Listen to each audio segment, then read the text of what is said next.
Hai guys, Dibilin is back. Thank you udah klik video ini. Jangan lupa ditonton sampai habis. Jangan lupa di like, di share ke teman-temannya dan keluarganya dan siapapun. Dan juga jangan lupa kalau boleh di subscribe. Yuk kita langsung lanjut. Kali ini kita mau ngebahas sebuah kasus yang agak sedih, agak miris, bikin jengkel, bikin kita tuh kayak, aduh harusnya tuh nggak seharusnya terjadi. Kalau saja orang-orang ini punya empati.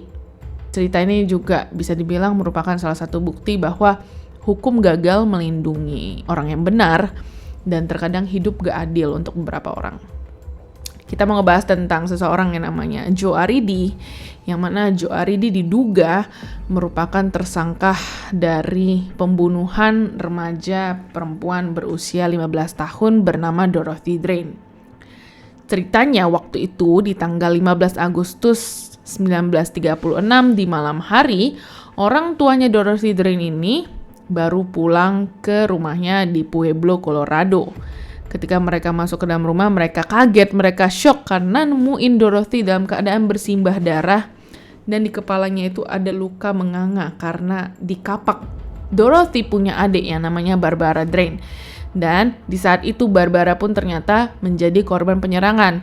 Tapi hebatnya, ajaibnya, Barbara selamat dari penyerangan itu. Jadi maksudnya ya dia tetap diserang, dipukul kepalanya, tapi dia selamat, dia bisa berhasil lolos dari masa kritis. Seperti itulah kira-kira. Karena berita ini tersebar dengan cepat, ya namanya juga di tahun itu jarang ada kejadian aneh-aneh, terus tiba-tiba ada 2 anak diserang, akhirnya si kota jadi gempar dan beritanya dituliskan di koran. Nah, cuma ya gini lah ya, sosial media atau media pada umumnya ya, bisa dibilang tidak berubah dari dulu sampai sekarang ya, abadi sekali gitu sifatnya. Sifatnya adalah suka lebay dan suka clickbaiting.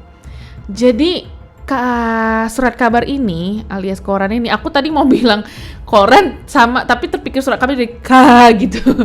Nah jadi korannya ini nulis judul bahwa ada seorang pembunuh gila seks ya yang berkeliaran. Nah coba kita pikirkan, cemana kau bilang dia gila seks, padahal ya dia bukan cuma sih, ya dia membunuh gitu. Soal dia seks-seksnya itu kan kita nggak tahu apakah betul atau enggak gitu loh. Tiba-tiba kok bilang-bilang aja gila seks gitu kan.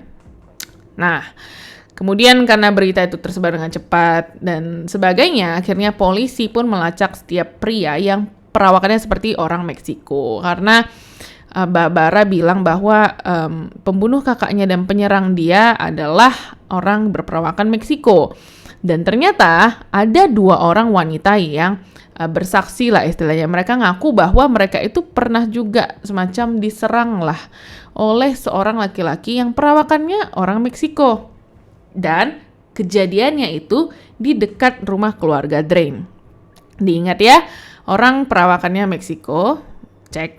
Terus yang kedua, tempatnya di dekat rumah keluarga Drain. Ya kan?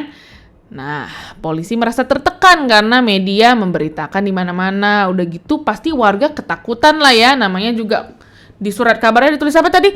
Pembunuh gila seks sedang berkeliaran. Kayak rasanya kan ngeri gitu ya. Apalagi tahun 1936 tiba-tiba jarang ada jarang ada kejahatan, terus tiba-tiba langsung kejahatannya ngapakin orang ya kan. Nah, jadi polisi merasa terbebani dan mereka ngerasa harus cepat-cepat untuk nemuin dan menangkap pelaku. Pada saat itu, polisi yang bertugas namanya adalah George Carroll. Tolong ingat George Carroll ini ya. George Carroll ini menemukan Joe Aridi yang tadi kita sebut di atas, umurnya 21 tahun saat itu. Dia ditemukan berkeliaran tanpa tujuan di dekat rel kereta lokal di apa bacanya ini aku nggak tahu. Chain. Coba kita cari dulu. Bacanya gimana? Coba. Cheyenne. Apa lagi? Cheyenne gitu. Nah, ditemukan di Cheyenne, Wyoming. Dan Joe Aridi ini ternyata langsung mengakui pembunuhan tersebut. Nah, siapakah Joe Aridi ini? Joe Aridi ini dilahirkan dengan nama Joseph Aridi di Colorado pada tanggal 29 April 1915. Orang tua Joe Aridi ini adalah imigran Suriah. Nah, karena mereka berdua imigran Suriah dan punya anak si Joe, akhirnya Joe ini punya kulit gelap. Nah, kulit gelap ini memang salah satu deskripsi yang disebutkan oleh dua wanita yang tadi diserang itu loh, di dekat rumah Drain. Mereka bilang bahwa kulit gelap ini yang nyerang kami gitu. Nah, ibu dan ayah dari Joe Aridi ini adalah sepupu pertama. Sepupu pertama tuh maksudnya apa? Artinya hubungan sepupunya tuh deket banget. Jadi misal, contoh, ada orang yang nikah sama anak omnya sendiri, yang mana omnya ini adalah adik kandung atau abang kandung langsung dari orang tuanya. Nah, gitu kan saudara dekat istilahnya gitu, sepupu dekat. Kalau misalkan sepupu jauh juga katanya kan ada beberapa yang masih bisa nikah sama sepupu jauhnya karena nggak terlalu ada hubungan darah gitu. Tapi ini malah hubungan darah banget, deket banget gitu. Nah, karena perkawinan sedara ini akhirnya si Joe Aridi ini pun ya disabilitas mental gitu. Tapi ya di zaman dulu kita nggak ada istilah disabilitas mental, bilangnya bodoh gitu kan, hodop gitu. Akhirnya kata-kata kebodohan Joe Aridi ini tuh disebutkan menjadi salah satu deskripsi yang dengan senang hati dituliskan oleh koran. Mereka tulis aja gitu bahwa Joe Aridi ini ya bodoh gitu. Memang agak kasar ya, nggak punya kode etik juga sih waktu nulis berita di zaman dulu. Nah, beberapa saudara beberapa saudara Joe Aridi itu meninggal muda di usia bayi, usia 1-2 tahun mungkin ya, nggak disebutkan dengan jelas umur berapa, yang penting meninggal muda. Dan salah satu saudara laki-laki dari Joe yang masih hidup itu juga memang dilaporkan sebagai tanda kutip orang tolol. Joe Aridi sendiri pun ya mengalami disabilitas mental kan karena perkawinan sedarah keluarganya. Joe ini nggak bisa berbicara selama 5 tahun pertama dalam hidupnya. Dia juga pernah bersekolah selama 1 tahun di SD sih sebenarnya. Tapi kepala sekolah dari SD itu bilang ke orang tuanya, udah bawa aja anakmu balik ya, nggak usah kau sekolahkan di sini. Kenapa? Karena menurut Capseknya, Joe ini nggak bisa belajar seperti anak-anak pada umumnya. Ya memang karena dia berkebutuhan khusus kan. Nah, Joe lalu dimasukkan ke Colorado State Home and Training School for Mental Defectives di Grand Junction ketika dia baru berusia 10 tahun. Nah, Joe ini juga sebenarnya nggak betah sih di rumah itu. Dia masuk keluar dari tempat itu selama beberapa tahun sampai akhirnya dia melarikan diri dari rumah itu setelah berusia 21 tahun. Ya, yang katanya Colorado State Home itu ya, itu bukit sebenarnya tempat untuk melatih anak-anak yang berkebutuhan khusus kali ya mungkin ya. Nah, Joe ini juga sering mendapatkan penganiayaan dan pembulian di lingkungan tempat tinggal dan sekolahnya. Joe ini bicaranya pelan banget. Pelannya itu loh kayak orang yang baru belajar. Buset, maaf. Joe ini bicaranya pelan itu kayak orang yang baru belajar ngomong gitu loh. Kayak toddler, kayak bayi. Nah, udah gitu Joe ini tidak bisa mengidentifikasi warna. Dan juga Joe ini kesulitan mengulang kembali kalimat yang lebih panjang daripada beberapa kalimat. Penguasa Colorado State Home tempat tinggal Joe yang dulu itu, Colorado State Home itu, ingat bahwa Joe ini sering sekali dimanfaatkan oleh anak laki-laki lain. Yang akhirnya gara-gara dia sering dimanfaatkan itu, sampai ya, itu anak-anaknya minta si Joe ini ngaku-ngaku aja bahwa dia nyuri rokok. Padahal nggak mungkin banget dia ngelakuin. Ya iyalah nggak mungkin. Yang pertama, dia nggak bisa ngidentifikasi warna. Yang kedua, kalau misalnya dia nggak ngidentifikasi warna, dari mana dia tahu itu rokok, ya kan? Terus yang ketiga, balik lagi, dia ngomong pelan. Dia nggak ngerti kalimat. Gimana dia tahu itu rokok? Sungguh tidak masuk akal, bukan? Nah, jadi ya dia dimanfaatin karena si Joe ini ternyata ya dia orangnya iya-iya aja. Jadi anak laki-laki di lingkungannya tuh kayak mikir kayak, ini adalah target yang sangat bagus. Apakah harus kumanfaatkan ketika aku melakukan kesalahan-kesalahan dosa besar atau dosa-dosa lain? Aku bilang saja kalau misalkan dia adalah pelakunya.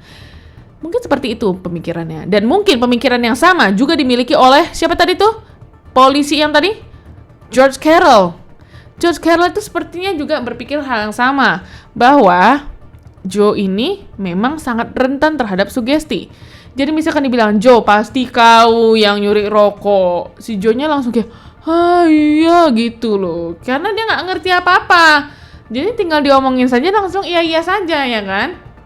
Nah, karena si George ini tahu bahwa si Joe ini bisa dimanipulasi dan dimanfaatkan, dia pun bahkan tidak mau repot-repot menuliskan pengakuan yang didapatkan oleh dirinya saat dia menginterogasi Joe. Dan selama persidangan, jaksa penuntut itu mencatat bahwa ini kayaknya si George ini tuh kayak membongkar semua dari si Joe, membongkar tanda kutip ya, karena apa yang dibongkar nggak ada, yang dibongkar adalah Zong, nggak ada. Harusnya yang dibongkar itu adalah George yang menyimpan segala kebusukan hati dia tuh suka-suka dia aja tuh, dia bilang-bilang aja tuh dia si Joe yang ngebunuh supaya cepat-cepat aja dia, mungkin supaya dia merasa kayak ini kan kasus besar, kasus gempar gitu. Kalau misalkan aku yang dibilang-bilang aku yang nangkep kan, terus kayak bener ngebunuh, aku bener nangkap pelakunya, kayak jabatanku naik gitu guys, kayak aku pasti bangga kali, mungkin begitu pula pikirannya, nggak tahu lah ya.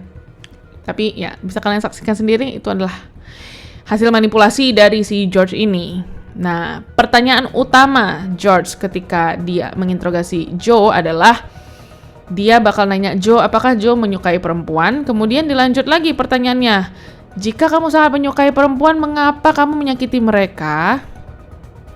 Pertanyaan aku guys, kalian rasa ngerti nggak sih Joe membedakan ini laki-laki, ini perempuan, aku suka perempuan, aku lagi menyakiti perempuan, bisa nggak? Kalian rasa bisa nggak dia ngerti kayak gitu?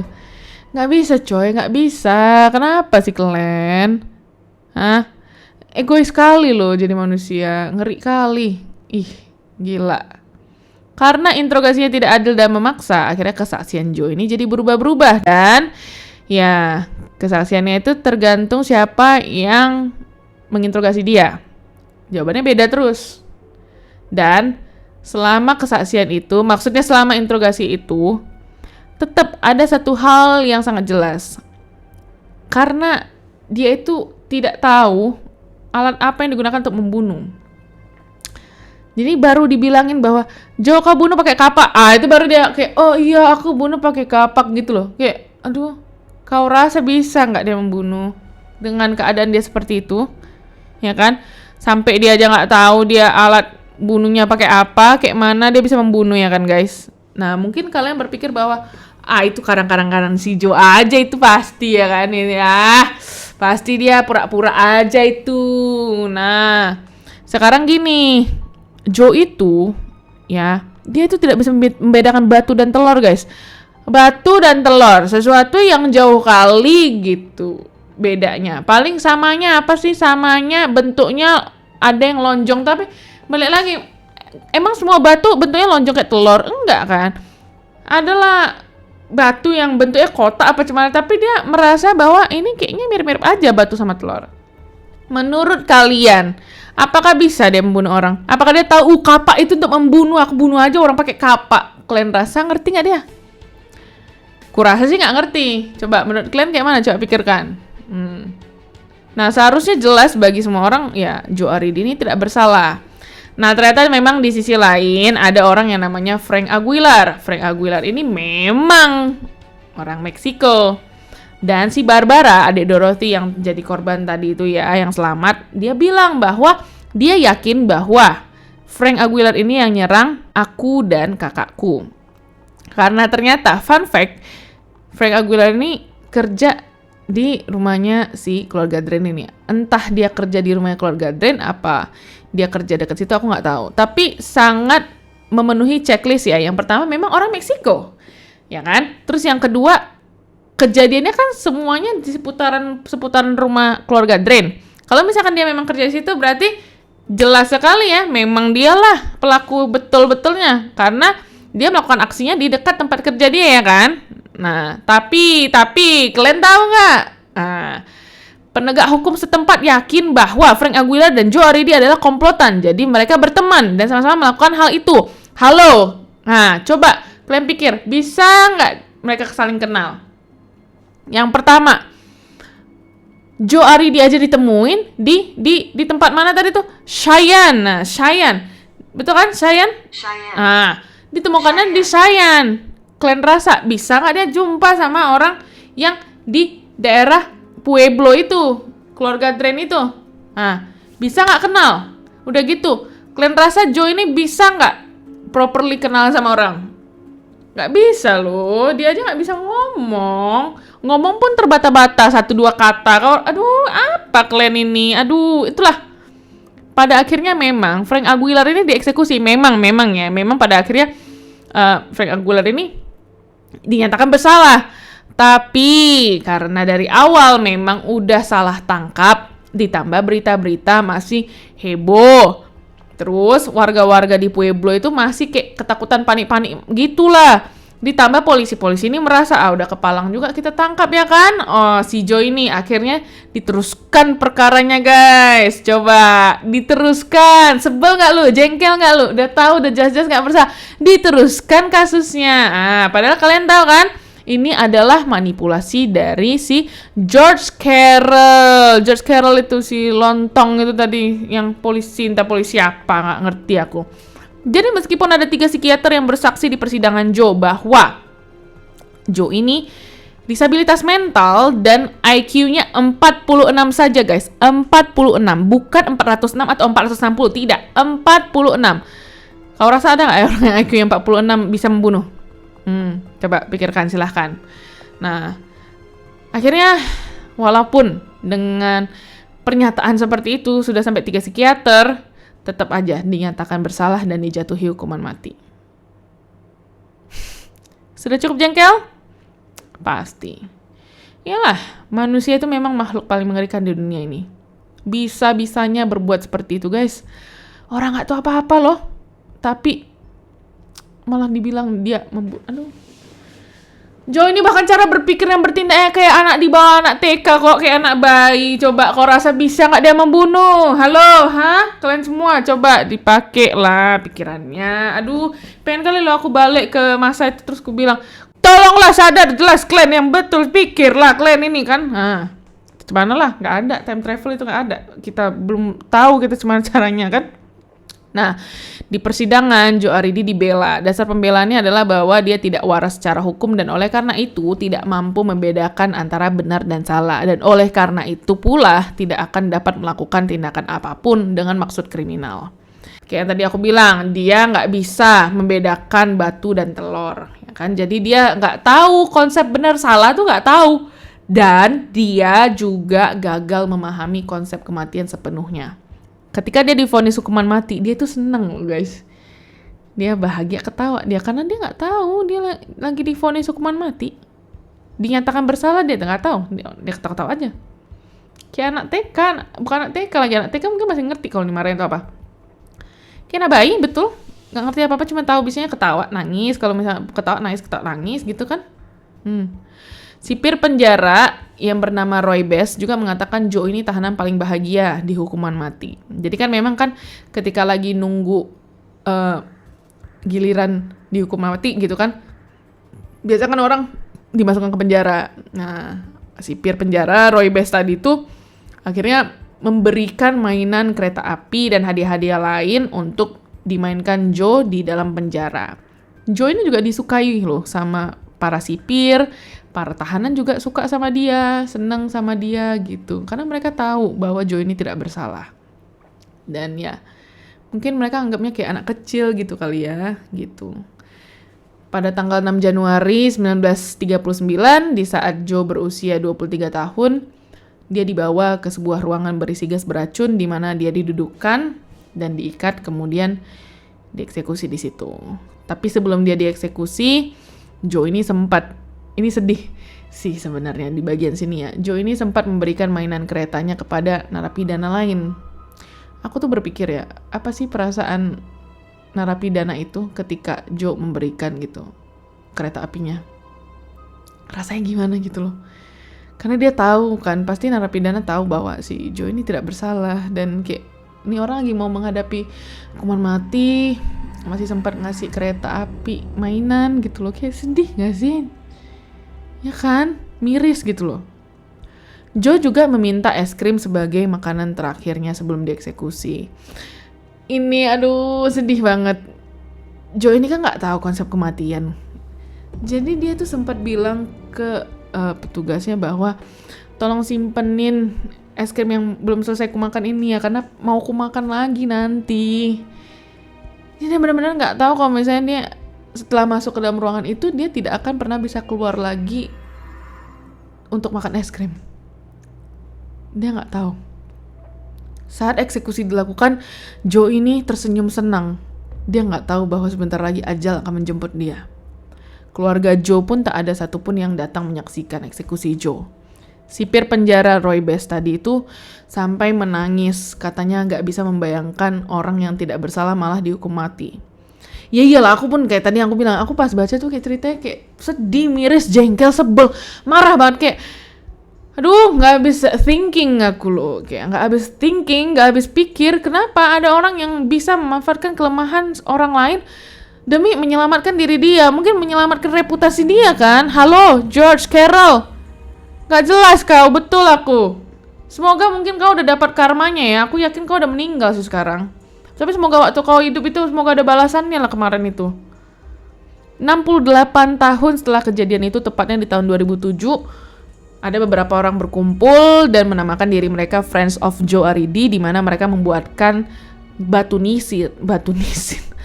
nisan untuk makam Joe Aridi. Buset, aku kepikiran Joe Hisaishi pula, Joe Aridi ya. Nah, di tahun itu juga, di tahun 2007, seorang pengacara bernama David A. Martinez memberikan petisi 400 halaman kepada Gubernur Bill Ritter yang isinya bukti-bukti dan data penting untuk membersihkan nama Joe Aridi. Karena sebenarnya pun di masa Joe Aridi waktu dieksekusi dulu itu sebenarnya udah banyak banget orang yang ngeh bahwa orang ini nggak salah kok gitu loh. Cuma ya tahu sendiri, polisinya mantap kali, saking mantapnya pengen kali aku geprek orang itu jadi geprek bensu gitu loh, ya kan? Nah akhirnya di tahun 2011 Gubernur Bill Ritter memberikan Joe Aridi pengampunan anumerta penuh dan tanpa syarat.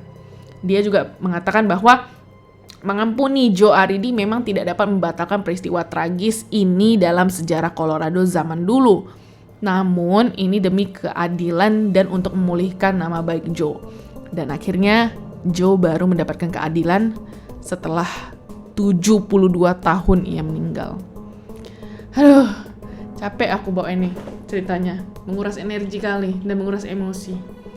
Itulah guys ceritanya. Makanya kadang-kadang kalau di masa sekarang kan ada kasus-kasus ke blow up gitu. Berhubung sekarang teknologi udah maju dan banyak netizen, ya bisalah dibantu untuk mengawal kasus-kasus yang kayak gini untuk mendapatkan kebenaran yang sebenar-benarnya. Jangan sampai ada Joe Aridi yang lainnya kan. Terutama di Indonesia maupun di belahan dunia lain. Dan untuk pihak berwenang, untuk orang-orang yang bekerja di bidang hukum, keadilan, please kali boleh lah ya pakai pikiran juga waktu mengurus kasus. Jangan cuma mau cepatnya, jangan cuma mau untungnya saja, jangan cuma mau reputasi bagus, mau instan, coba pakai logika juga guys, gitu kan. Ya udahlah, segitu aja video hari ini. Nanti kita ketemu lagi di video selanjutnya. Sekali lagi jangan lupa di like, di share sebanyak-banyak ke teman-temannya, dan di subscribe kalau mau. Kalau nggak mau juga nggak apa-apa sih, terserah aja. Intinya di share supaya orang-orang bisa tahu banyak cerita-cerita yang jarang diketahui. See you next video. Bye.